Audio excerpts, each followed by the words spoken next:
These people are doing what was once unthinkable. They're Jewish American families with Holocaust history, and they're reclaiming German citizenship.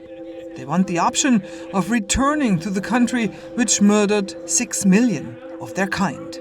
Well, it has a lot to do with the Trump administration. My father already had to flee one country. I mean, he's no longer alive, but given that family history, I feel compelled to have a plan B. For many years, I thought that what happened in Germany could only have happened in Germany.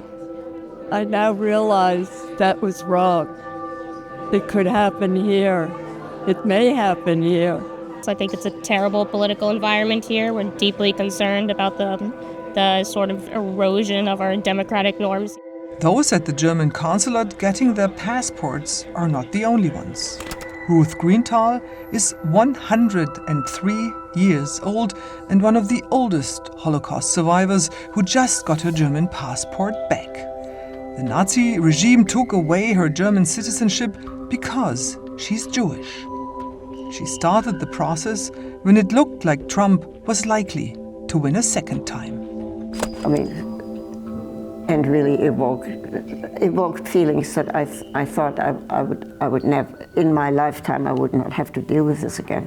Do you think Donald Trump is anti-Semitic? Basically, yes. I mean, it's hard to know he's anti whatever is not good for him. I mean, he will use antisemitism. I mean, he has his family has a long history of housing discrimination against anyone of color, and Jews as well, I'm sure. I think he thinks the Jews are black.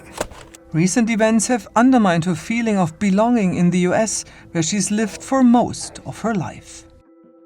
I would certainly introduce myself as foreign-born, but American. And now I would put a question mark.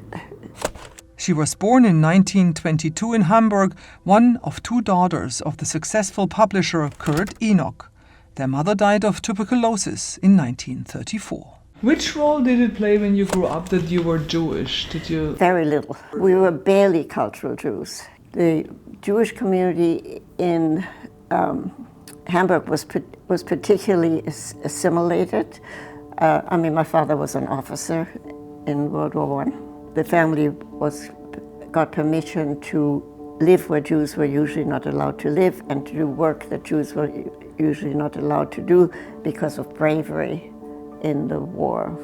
Your father being an officer in the First World War, how did he kind of approach the fact when Hitler came to power? How did he deal with that? Did he understand from the beginning on? What was shocking to him was that people he considered his friends turned out to be Nazis. In Hamburg in particular, the Jewish community almost was on an equal footing. I mean, they were in government positions and so on and so forth, So whatever anti-Semitism there was very, was very sort of indirect. In 1935, the Nazi regime enacted the Nuremberg laws, stripping German Jews of many rights and their citizenship. It was clear then, if it hadn't been before, that Jews had no place in the Third Reich. In 1939, Ruth's father sent her and her sister Miriam to boarding school in France. The following year, the Nazis invaded France and Ruth was arrested. The collecting point for being shipped to these internment camps was the Velodrome d'Hiver, the famous Vel d'Hiv, which of course doesn't exist anymore, which was this bicycle racing stadium, and we were housed in the stalls. And I remember making this kind of little place where I put my towel and so forth, and so tried to make myself a little home wherever I was. After that, they were sent to the French internment camp Gurs, around 80 kilometers from the border with Spain. The circumstances were pretty terrible. Gurs especially was built on clay ground, so every time it rained it turned into a complete morass. And then because of things breaking down, the transportation of food. So they were not trying to starve us. There was simply no food coming in. There was a problem of getting enough to eat. There was a problem of trying to keep dry. It looked very much, the pictures of that camp looks like a concentration camp. They offered those people who were willing to go out of the camp discharge papers. Many people didn't take them up on it because they had no money, they had no place to go, etc., etc. Ruth could afford it and left the camp. But she stayed in the area hoping that family members would find her. It worked. Ruth's father arrived, but soon they realized they had to move on. I made a trip to go I walked somewhere to go near where the entrance to the camp was, and saw German SS go in because the Vichy government had allowed them to go in, and so they were starting to go in and deport people. Spain was close and a haven for Jews fleeing the Nazis.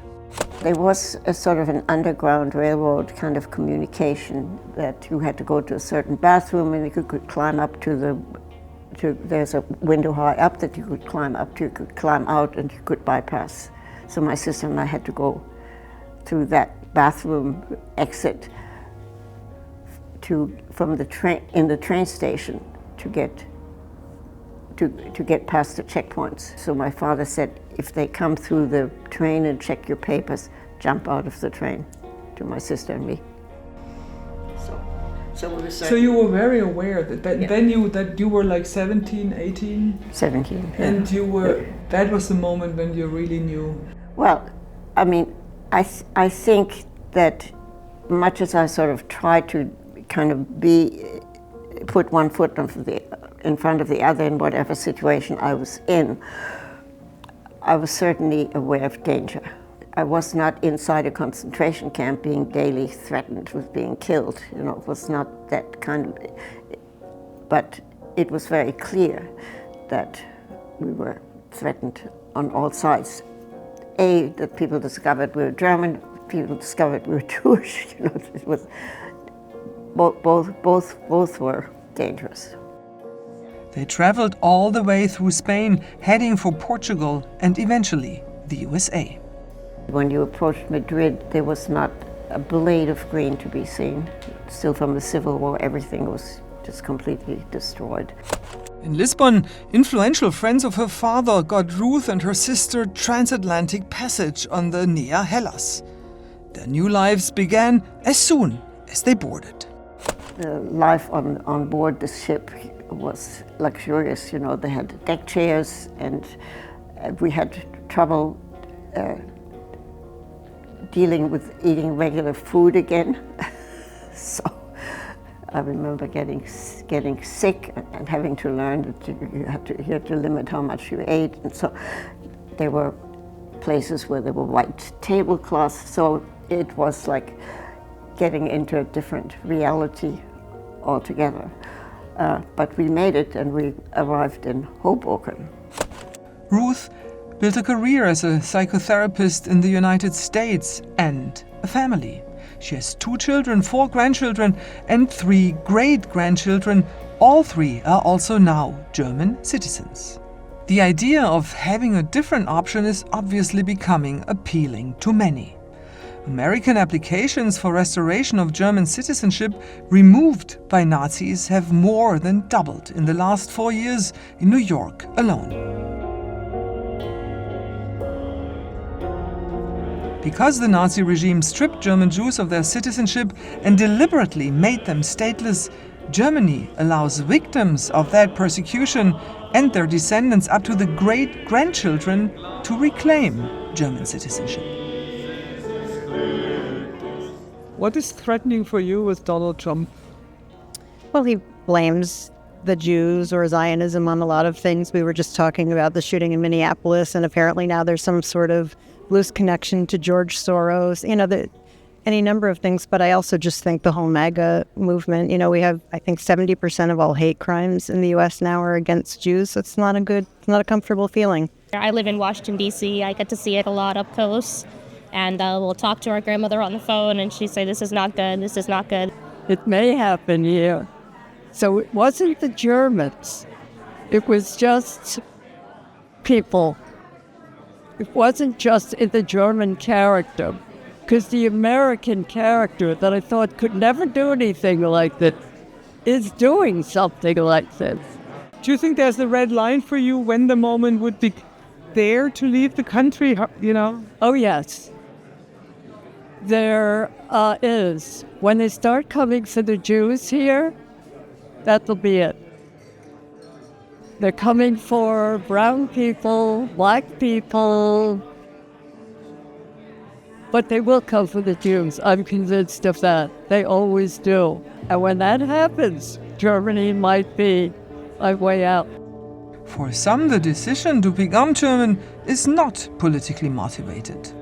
I think the main reason is just to really reconnect with who we are and to expand our possibilities with Europe. I've been wanting to pursue this for many, many years, and it took a long time to get the paperwork together, and my brother and I worked together to do it, and the political environment, well charged, is absent of my decision to pursue German citizenship.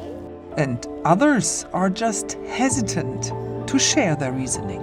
Well, we'd rather not get into that because I think right now he's paying more and more attention to what people say about him. And he seems to be a very angry person, and it's hard to predict what angry people do when they feel slighted. That unless you're Jewish, it's hard to appreciate that you are walking around with a feeling that your right to walk the earth could be questioned at any time. That certainly was sort of in the bone marrow, and it's certainly very much being revived right now.